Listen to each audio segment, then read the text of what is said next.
El líder que desafió a Bukele desde la cárcel más temida del mundo. El mensaje que desató el infierno. En lo más profundo del centro de confinamiento del terror, una prisión diseñada para borrar la voluntad de quienes desafían al Estado, un hombre decidió hacer lo impensable.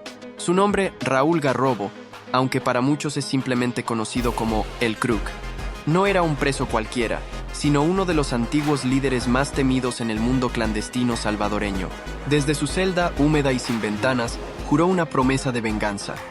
No era una amenaza cualquiera, era un mensaje dirigido a una sola persona. El presidente de la nación, Nayib Bukele. Durante meses, El Crook había permanecido en completo aislamiento. Las cámaras lo vigilaban día y noche, los guardias lo revisaban a cada instante, y sus comunicaciones eran nulas. Sin embargo, desde el encierro, logró burlar uno de los sistemas de vigilancia más estrictos del continente. A través de contactos que aún mantenía fuera del penal y con la complicidad de algunos custodios corruptos, consiguió un viejo teléfono escondido en el doble fondo de una bandeja de alimentos. Con él, grabó un mensaje breve pero devastador.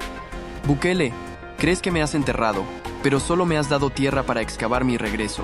Voy a salir, y cuando lo haga, te haré pagar por cada uno de mis días aquí dentro. El mensaje fue enviado por una red clandestina, y en menos de 48 horas llegó a manos de los altos mandos del gobierno. La respuesta del presidente no se hizo esperar. Durante una reunión del Gabinete de Seguridad, Bukele golpeó la mesa con fuerza y ordenó una investigación completa del penal. Quiero saber quién lo ayudó. Revisen cada rincón, cada celda. Nadie duerme hasta que encontremos la fuga, dijo ante sus ministros. Desde ese momento, la prisión dejó de ser una simple celda para el Crook. Se transformó en su castigo más severo, en un infierno personal orquestado desde el más alto nivel del poder. Pero él, lejos de rendirse, comenzó a prepararse, porque ese mensaje no era el final, era apenas el principio, un enemigo dentro del sistema. La figura de Raúl El Crook Garrobo comenzó a resonar con más fuerza dentro y fuera de los muros del Secot. Su mensaje, filtrado con precisión quirúrgica, no solo estremeció al gobierno, también se convirtió en una señal para cientos de internos que lo consideraban un símbolo de resistencia. Entre los pasillos silenciosos de la prisión, su nombre era pronunciado en voz baja, como una leyenda que aún respiraba en la oscuridad. Pero para las autoridades, aquel acto de insubordinación marcó una línea roja. El Crook ya no era un reo más, era el enemigo número uno del sistema penitenciario. Bukele, conocido por su determinación y control férreo, activó un operativo de máxima seguridad. Cada guardia fue interrogado, cada celda, inspeccionada sin descanso. Aquel pequeño teléfono fue encontrado, desarmado y oculto dentro del marco metálico de una litera. Los responsables directos fueron separados y enviados a otras instalaciones. Pero el daño ya estaba hecho. El Crook había demostrado que incluso dentro del encierro más severo, aún era capaz de romper las reglas del poder. En respuesta, las condiciones para él se endurecieron de manera brutal. Le retiraron el colchón, lo privaron de comida caliente y redujeron sus raciones a lo mínimo indispensable. Las luces de su celda se mantenían encendidas día y noche para impedirle dormir con normalidad. Cualquier contacto humano, incluso con otros presos, fue prohibido. Su castigo era la soledad absoluta. A pesar de todo, el Crook no flaqueó. Lejos de amedrentarse, comenzó a escribir en su mente un nuevo plan. Cada minuto que pasaba en aislamiento era tiempo para observar, para memorizar los turnos de los custodios, los sonidos del pasillo, el eco de las puertas automáticas. Su mente seguía trabajando como en los viejos tiempos de la calle. Para él, el encierro era solo una pausa. Mientras tanto, en las calles de San Salvador, los rumores crecían. Algunos decían que el Crook estaba muerto, otros aseguraban que estaba organizando su fuga. Lo cierto es que, aunque ya no tenía voz pública, su influencia aún circulaba. Y eso, para el gobierno, era una amenaza imposible de ignorar. Bukele sabía que tendría que ir más allá si quería terminar con él definitivamente. El origen del hombre que desafió al Estado. Mucho antes de que se convirtiera en una figura temida y buscada por las autoridades, Raúl Garrobo fue simplemente un niño más perdido en los márgenes de una ciudad marcada por la desigualdad. Creció en un barrio dominado por el abandono, rodeado de callejones polvorientos, donde la única ley era la del más fuerte. Su madre, una mujer incansable, trabajaba jornadas interminables limpiando casas ajenas. Su padre, cuando aparecía, lo hacía con la violencia como única forma de comunicación. En ese ambiente áspero y sin contención, el pequeño Raúl aprendió a sobrevivir antes de siquiera aprender a confiar. A los 12 años ya era conocido entre los suyos por su habilidad para moverse sin ser visto. Era ágil, rápido y sobre todo, tenía la mirada de alguien que no temía a nada. Robaba carteras en los mercados, corría entre los pasillos como un fantasma y cada vez que lo atrapaban, encontraba la manera de escapar.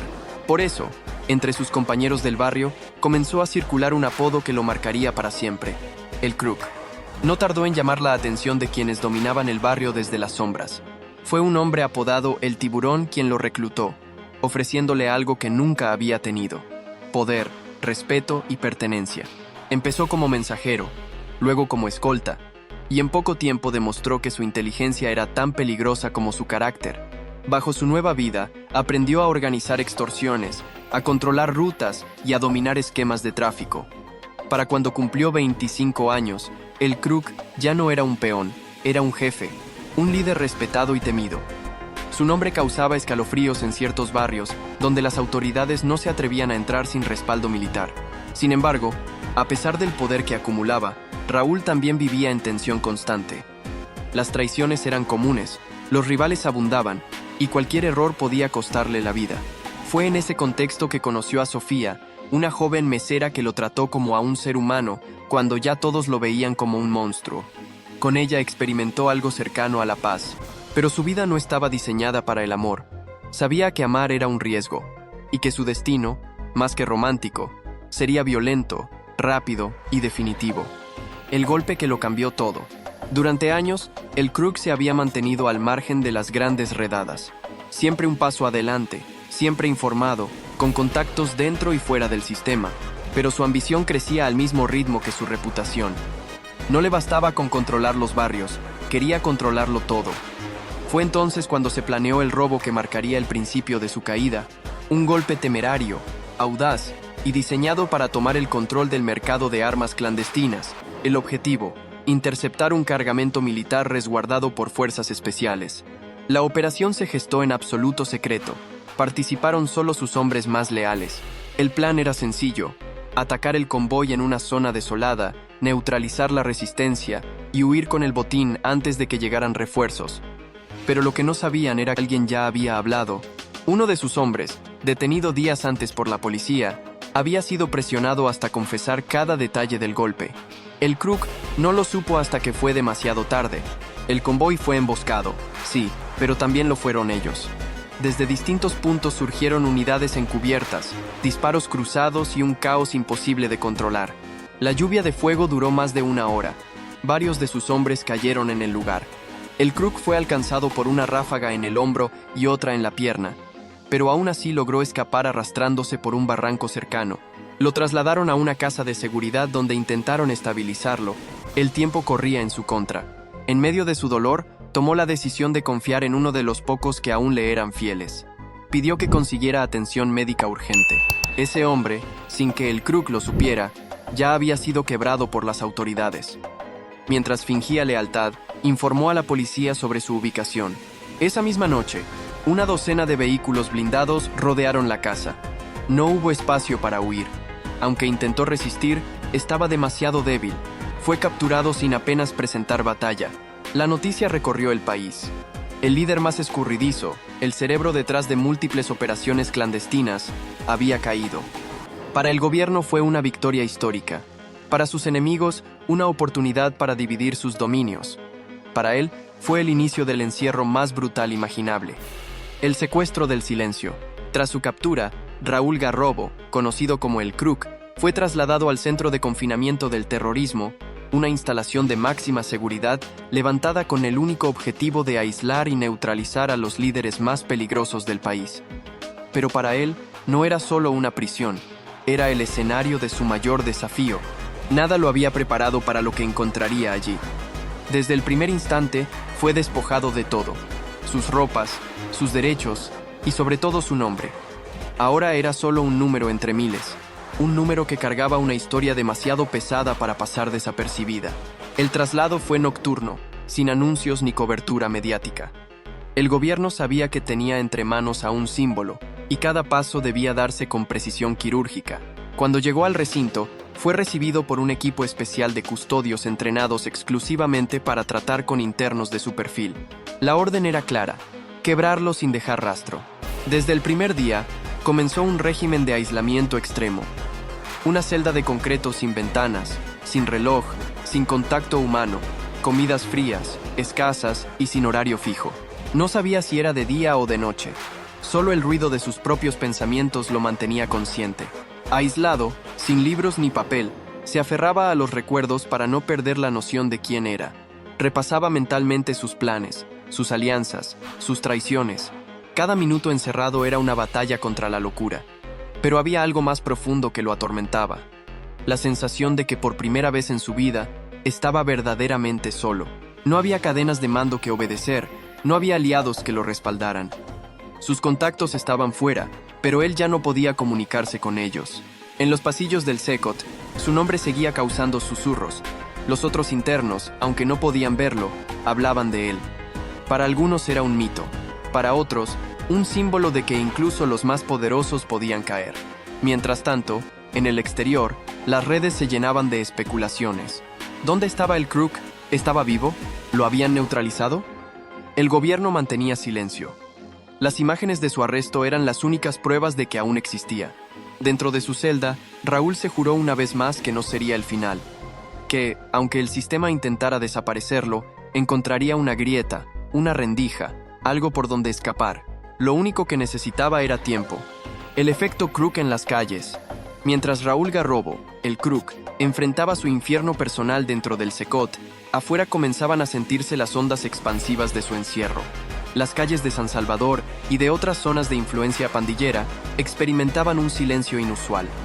Los barrios antes dominados por sus órdenes, ahora estaban sumidos en una especie de pausa tensa. Nadie sabía con certeza quién tomaba las decisiones. El liderazgo fragmentado provocaba pequeñas disputas internas, pero nadie se atrevía a reclamar oficialmente el trono de El Crook. La organización que él encabezaba llevaba años consolidando su poder a través del miedo, la extorsión y el control de territorio. Sin embargo, con su ausencia, comenzaron a aparecer grietas. Algunos líderes locales intentaban tomar el control, pero su legitimidad era cuestionada. El nombre del Crook aún pesaba demasiado. Nadie quería desobedecerlo, incluso desde el encierro. Eso llevó a que muchas células decidieran operar a un ritmo más lento, con mayor cautela, esperando una señal clara desde lo alto. La población, por su parte, experimentaba una extraña mezcla de alivio y ansiedad. Por un lado, celebraban la caída de uno de los hombres más temidos del país, pero por otro, sabían que el vacío de poder podía generar un caos aún mayor. Las fuerzas del orden incrementaron su presencia en los barrios más conflictivos, pero la desconfianza persistía. Muchos sabían que el verdadero control no lo tenía el Estado, sino las estructuras criminales que, aunque debilitadas, aún seguían vivas.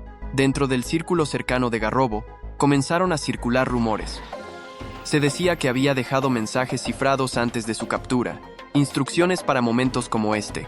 Incluso algunos afirmaban que el dispositivo desde el cual envió su amenaza a Bukele no era el único, que había más, que el Crook había previsto su caída y había dejado una ruta para regresar, una especie de plan de contingencia que aún no había sido activado. Las redes sociales se llenaron de mensajes ambiguos, supuestas frases codificadas y publicaciones de cuentas recién creadas que muchos atribuían a operadores de su estructura. El gobierno, consciente de esto, inició una campaña silenciosa para desarticular cualquier intento de reorganización, pero la batalla ya no era solo física. Era una guerra de narrativas, de símbolos, de control psicológico, y en esa guerra, el Crook aún jugaba un rol. La guerra invisible entre inteligencia y lealtades. Mientras la figura de El Crook seguía proyectando sombra desde su encierro, dentro del gobierno salvadoreño se desataba una ofensiva silenciosa pero implacable. El Gabinete de Seguridad, encabezado directamente por la Oficina Presidencial, había conformado una unidad especial de inteligencia con un único objetivo: rastrear, aislar y eliminar cualquier vestigio de poder que aún conservara el líder pandillero. La consigna era clara. No bastaba con su encarcelamiento. Había que desmantelar su legado, borrar su influencia y evitar por todos los medios que sus palabras siguieran encendiendo la mecha del caos. Los analistas comenzaron a cruzar información de escuchas telefónicas, mensajes interceptados y movimientos financieros irregulares. Descubrieron patrones, contactos en zonas rurales y urbanas, transferencias entre cuentas aparentemente inocuas que, al investigarlas más a fondo, llevaban a miembros de su red. Pero también descubrieron algo más preocupante. El Krug no solo tenía leales en la calle, sino también dentro del propio sistema. Había simpatizantes, incluso admiradores, en niveles medios de la burocracia. Algunos eran exmilitares, otros empleados administrativos, incluso policías activos que alguna vez le debieron un favor o simplemente compartían su odio hacia el sistema. Esa revelación encendió las alarmas. La guerra no era solo contra una pandilla, sino contra una red de complicidades mucho más amplia y difícil de identificar. La batalla se volvió más silenciosa, más estratégica. Comenzaron a aparecer detenciones discretas, traslados nocturnos, interrogatorios fuera de los registros habituales. No se buscaban nombres pequeños, sino nodos claves que conectaban al Krug con el exterior. Mientras tanto, dentro del Secot, la presión sobre él aumentaba. Le negaban toda clase de privilegios, pero también lo vigilaban con tecnología de punta, cámaras ocultas, sensores de sonido y análisis de comportamiento. Cada gesto, cada murmullo, cada mirada era registrada. Sabían que un hombre como él no necesitaba gritar para dar órdenes. Bastaba con una palabra al oído correcto. Pero lo que ni la inteligencia estatal ni el propio Bukele lograban desactivar del todo era la idea. La imagen de un hombre que, pese a estar enterrado en concreto y silencio, seguía moviendo piezas. Esa imagen alimentaba una narrativa peligrosa. La del mártir, la del líder indestructible, la del hombre que podía volver. Y para muchos allá afuera, esa era la única esperanza de recuperar el orden perdido. El símbolo que no muere. Con el paso de los meses, lo que en un principio parecía ser una derrota total, comenzó a transformarse en otra cosa. El Krug, reducido físicamente al límite, se convirtió sin quererlo en un símbolo. Las imágenes filtradas de su deterioro, su rostro demacrado, sus declaraciones forzadas, comenzaron a circular en canales clandestinos, acompañadas de mensajes editados que lo mostraban como víctima de un sistema opresor. El relato fue manipulado. Ya no era solo un líder criminal, ahora era presentado como el ejemplo de la resistencia frente al autoritarismo. Este fenómeno sorprendió incluso a sus propios aliados. Lo que para muchos era el final de su historia, para otros fue el inicio de una nueva narrativa. Los más jóvenes dentro de su red comenzaron a alzarse, no buscando dinero o poder, sino venganza por lo que consideraban una injusticia. Algunos imitaban su estilo, su forma de hablar, incluso adoptaban su apodo con variantes. La figura del Krug se volvió más grande fuera de la prisión que cuando él caminaba libre por las calles. Mientras tanto, al interior del Secot, esa repercusión externa llegó como un eco. Los guardias comenzaron a dudar. Algunos se preguntaban si tanta violencia aplicada a un solo hombre no estaba provocando el efecto contrario. Pero las órdenes seguían siendo claras. No se debía permitir que el Krug recobrara el control. Aislado, sin fuerzas, sin aliados visibles dentro de la prisión, él seguía resistiendo en silencio, alimentando su odio con cada nuevo golpe, cada nuevo día de castigo. En sus momentos más oscuros, su mente viajaba atrás. Recordaba a Sofía, al barrio donde todo comenzó, a sus hermanos desaparecidos por la violencia, al tiburón que lo reclutó y a las promesas que nunca se cumplieron. Había sido muchas cosas: niño callejero, ladrón, líder, fugitivo y ahora prisionero. Pero en el fondo, seguía sintiendo que su historia aún no terminaba. El mensaje que grabó a la fuerza había dado vueltas, sí, pero ahora él estaba preparando algo más grande. Su mente era lo único que no habían logrado quebrar. Y mientras le quedara un soplo de aire, pensaba seguir luchando desde donde estuviera, porque en el mundo que había creado, la caída no era el final. Era solo el inicio del siguiente movimiento. Si este relato te atrapó y quieres conocer más historias que revelan los lados ocultos del poder, la ley y los protagonistas que desafían todo límite, suscríbete ahora a Infrarrojos Criminales.